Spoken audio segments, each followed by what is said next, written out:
Good morning students. Last time we were talking about the tools that are used for recombinant DNA technology. So we have already talked about the enzymes, different enzymes that are used, like we discussed about restriction endonucleases. Now the second is cloning vector or vehicle DNA that is used. Now this is the DNA in which we are going to insert our desired DNA fragment and that will be transferred into the host cell, that is known as a cloning vector or a vehicle DNA. Now there are different DNAs which we are using as a vehicle or as a cloning vector, like we are using plasmids, we are using bacteriophage DNA, we are using various plants and animals DNA, complementary DNA is also used, but most commonly those are used are plasmid and bacteriophage DNA. So we are going to talk about plasmid. We already know what plasmid is. It is extra chromosomal DNA that is present in most of the bacterial cells.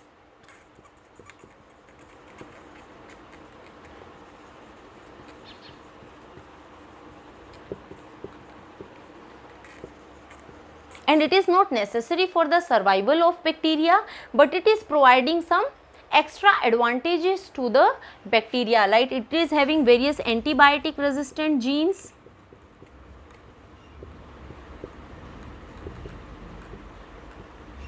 nitrogen fixation genes are there,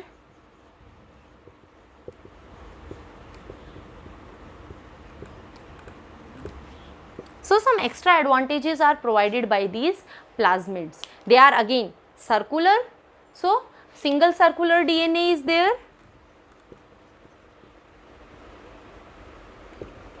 and most important thing about these plasmids are these are self-replicating.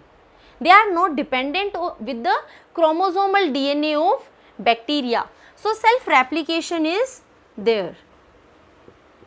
And these plasmids, they can easily be transferred from one bacteria to another bacteria. That means transformation is very easy with the help of these plasmids, and they are of different sizes also, and different number of plasmids are present in, or different number of copies are present in a bacterial cell. Now these plasmids, because they are circular, so we can easily cut from one point with the help of restriction endonuclease, and we can convert it into a linear DNA, and later on we can ligate our desired DNA fragment into this plasmid with the help of DNA ligases. So today there are lots of plasmids which are used as cloning vectors. For example, I have drawn one plasmid which is used as a cloning vector. This is PBR 322. This is the first artificial cloning vector that was designed by Bolivier and Rodriguez in 1977, and nowadays it is used very much in the recombinant DNA technology. Now this plasmid is having restriction sites, recognition sites for various restriction endonucleases, like EcoR1 is there, CLA1, HINT3, BAMH1, CEL1, PVU2, then PST1, PVU1. These are the recognition sites for different restriction endonucleases. One ORI site is there, that is the origin of replication.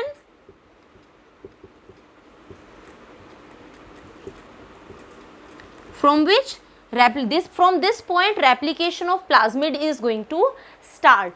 Now one another site ROPE is there, which is responsible for the formation of enzymes which are involved in replication of plasmids. Now two another sites are present which are ampicillin resistant. These genes are for ampicillin resistant and tetracycline resistant. Two antibiotics are there, ampicillin and tetracycline. So this plasmid is having genes resistant for ampicillin and tetracycline. So this is a simple example of a plasmid that is mostly used as a cloning vector.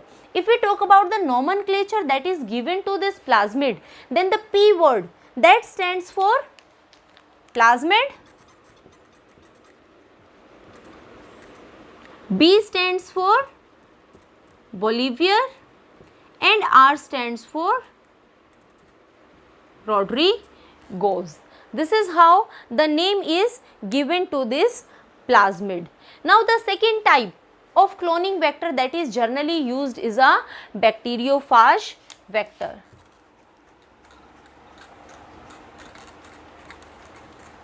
So second one is this is a plasmid vector, another is a bacteriophage vector.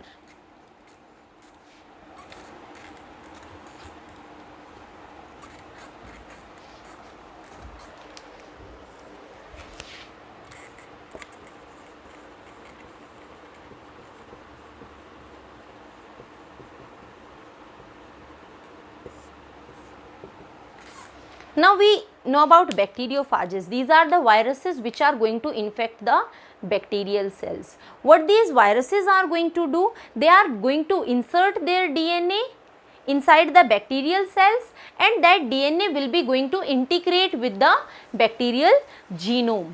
Now when this bacterial genome is integrated with the viral genome, then it is going to make multiple copies of the viral genome, that is known as prophage.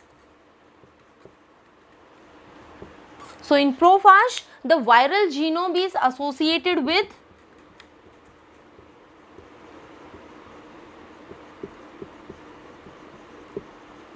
bacterial genome.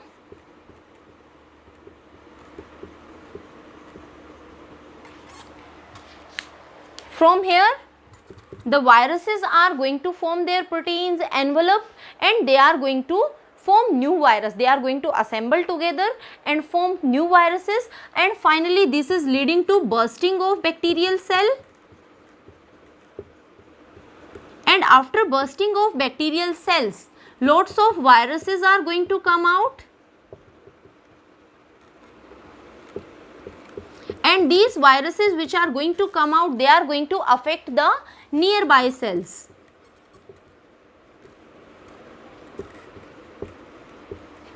So this property of bacteriophages is used as a vector because they are increasing their number already. They are going to affect more and more bacterial cells, so multiple copies are going to form. Plus these bacteria, these viruses, they can hold large DNA fragments, so we can insert large DNA fragments in them. That's why cloning is more better with these bacteriophage vectors. So these are some of the cloning vectors that are used. Now what should be a property of cloning vector? When we are taking or when we are choosing a cloning vector, then what are the different characteristics that a cloning vector should have? So let's discuss about those characteristics.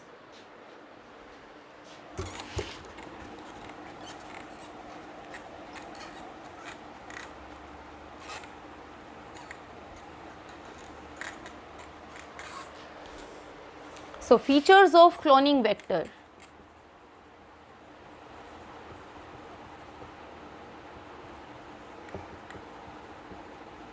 The first thing about cloning vector is that they should have a ORI site.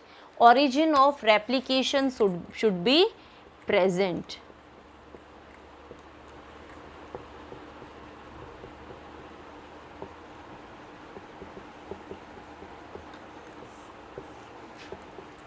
What this ORI site is, this is the point from where replication of the vector is going to start. Like we have seen in PBR 322, there is a ORI site. From that ORI site, self-replication is going to come, and this plasmid is going to multiply. Naturally, this plasmid can multiply and it can form 20 to 30 copies. But artificially, we can increase these copies also. So if origin of replication is there, only then multiple copies are going to form. Otherwise, replication is not taking place. So there is no use of using such type of cloning vectors. So first thing about a cloning vector should be that there should be a ORI site, so that replication can take place, cloning can take place, and multiple copies are going to form. Now the second thing about a cloning vector is there should be selectable markers.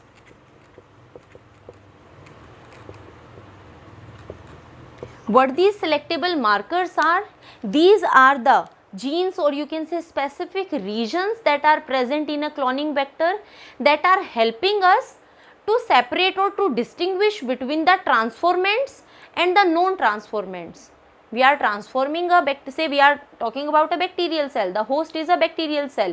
So if we want to check whether transformation has taken place or not, whether a vector, cloning vector, has entered into a host cell or not, so or there is a non-transformant, so to distinguish between them, selectable markers should be present. So what is the reason for having a selectable marker? To distinguish between transformants and non-transformants.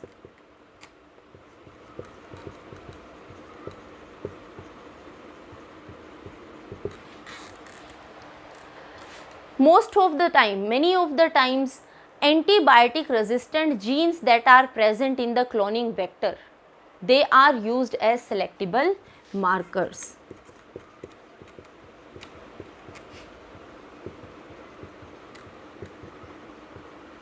Like if I talk about PBR322, then it is having ampicillin resistant gene.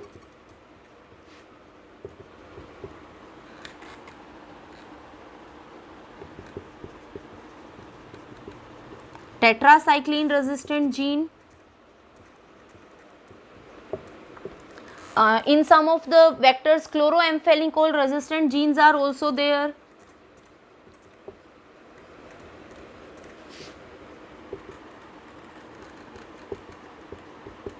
So these are some of the resistant genes which are generally used as a selectable marker. So a cloning vector should have selectable markers which can be used as a to distinguish between the transfer, because we are only going to require the transformants. Non-transformants are not required. So we need to eliminate the non-transformants. For this there is requirement of selectable markers. Now the third feature of a cloning vector should be recognition sites. We already discussed about recognition sites.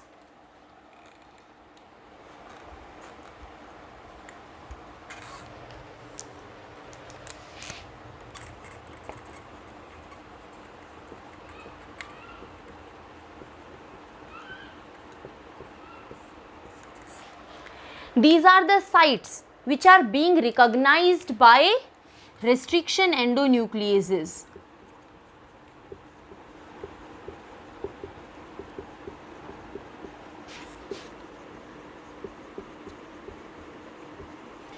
And at specific sites, restriction endonucleases are going to cut the cloning vector, and after cutting the cloning vector, we are going to insert our desired DNA fragment and we are going to ligate it. Now, if we can say more than 1 or 2 recognition sites are present for a restriction endonuclease, a vector is having more than 2 recognition sites for one restriction endonuclease, then what will happen? That restriction endonuclease is going to cut it at each of the recognition site, and we are going to get small fragments of cloning vector. So that will be very difficult for us to perform this recombinant DNA technology. So we need to find out such cloning vectors which are having only one recognition site for one specific restriction endonuclease, so that the vector is going to be cut at or opened at only one specific position, and there the gene should be inserted or desired DNA fragment should be inserted. So less the recognition sites, it will be more helpful for forming the recombinants easily. Now let's talk about, along with this, let's talk about the selectable markers also. So where should this recognition site be present? In PBR322 we see that ampicillin resistant gene is there, that is having recognition site for some enzymes. Then tetracycline resistant gene is there, that is also having restriction endonuclease, or you can say recognition site for a restriction endonuclease. So we are going to insert our desired DNA fragment to one of the antibiotic resistant gene. Say we are talking about BAMH1. This is a restriction endonuclease BAMH1, and this BAMH1 is having its recognition site in tetracycline resistant gene.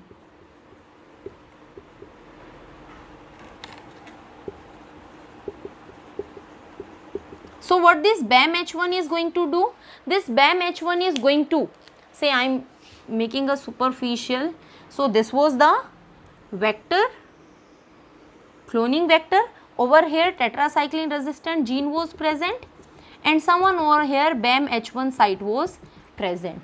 So what this BAMH1 is going to do? This BAMH1 is going to cut this DNA fragment from here. This is going to linearize, and our desired DNA fragment is going to be inserted over here. It will be ligated over here. This is the DNA fragment. And this was what? It was tetracycline resistant gene. So because of the incorporation of this DNA fragment in this tetracycline resistant gene, this tetracycline resistant gene becomes now non-functional, because we have cut it from here and we have ligated one more DNA fragment. So it is not going to function. That simply means now this plasmid or this recombinant DNA is not having a ability for tetracycline resistance.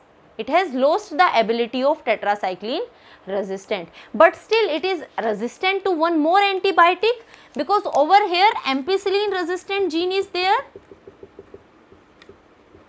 That ampicillin resistant gene is present. Normally we haven't touched this ampicillin resistant gene.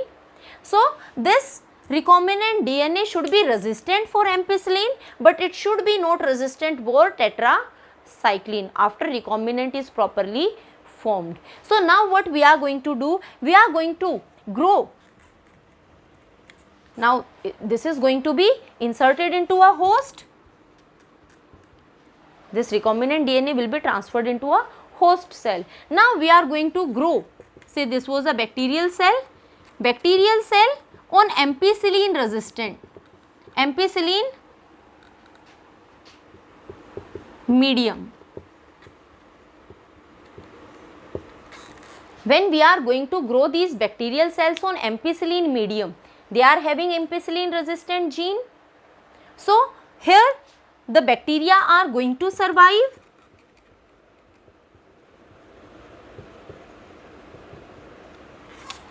But say some of the bacterial cells by chance they have integrated the gene over here, so ampicillin resistant gene is disturbed, so they are going to die. So from here we have separated those bacterial cells in which this ampicillin resistant gene is disturbed. But our focus is on this particular tetracycline resistant gene. Now these bacterial cells, they are again grown on a second medium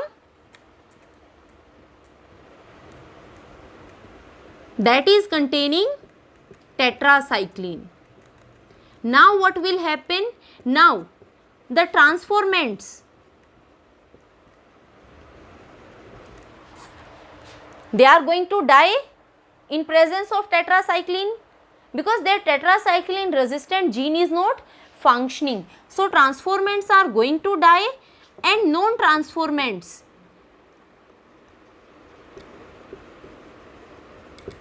their tetracycline gene is working properly, so they are going to survive. This is how we can distinguish between the transformants and non-transformants. So earlier this method was used, but this is a hectic method in which we are using two different culture mediums. Then we are again growing these bacterial cells on different mediums containing different antibiotics. So nowadays we are using a different method to select our transformants and remove the non-transformants. What this method is?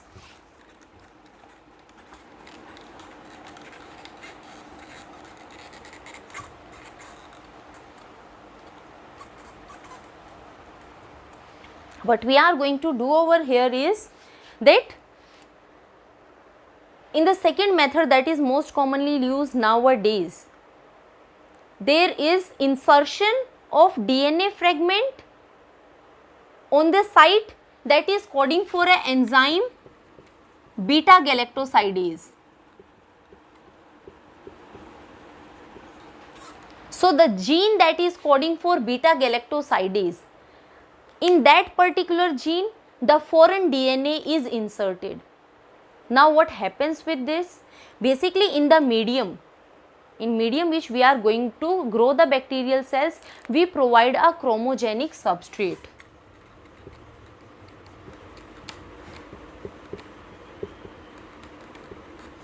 And this chromogenic substrate will be converted into a colored product. Now which bacterial cells are going to convert it into a colored product? The known transformants, because in them this beta galactosidase gene is functioning properly, enzyme is forming, and the known transformants, see one side I am writing the transformants and the known transformants.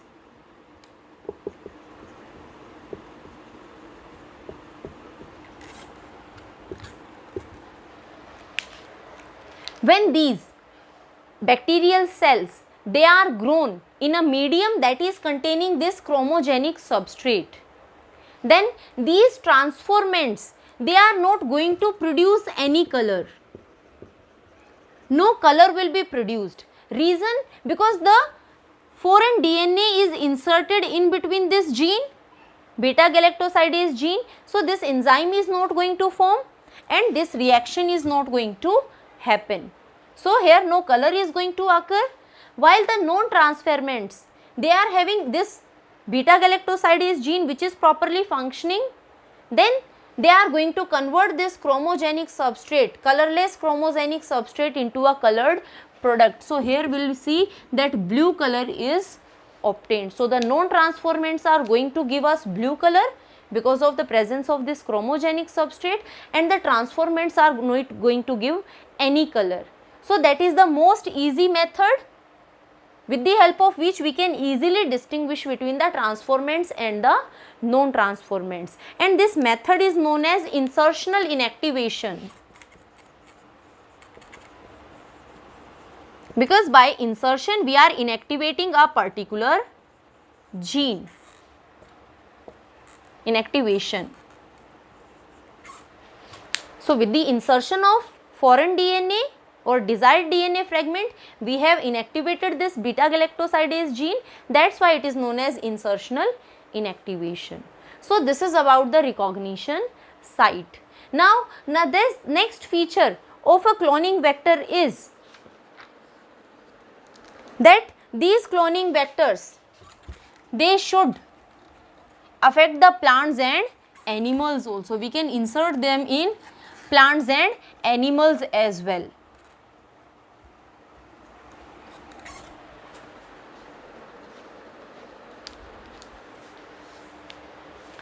So vectors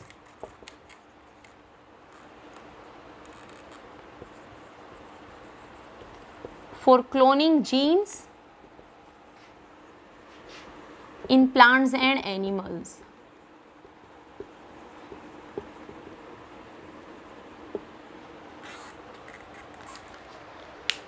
Let's talk about plants.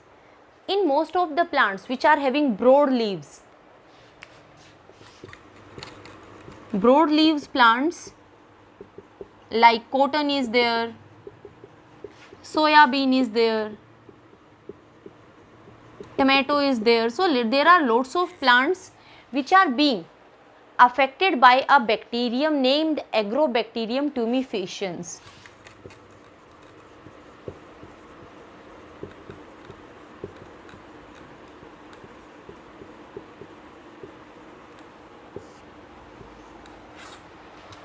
Now what this Agrobacterium tumefaciens is doing, it is responsible for causing disease in these plants, and that is known as crown gall disease. And that is because that it is having a plasmid that is known as TI plasmid, which is responsible for causing this disease, and this TI plasmid, it is going to incorporate a small DNA fragment of it into the host genome. That small DNA fragment that is inserted by this Ti plasmid is known as tDNA. So this tDNA is inserted into host DNA by this plasmid, and that will be responsible for causing this crown gall. So this is acting as a natural genetic engineer, because it itself adding a segment of it into a host DNA. So that is a natural genetic engineer, because it is naturally doing all these things.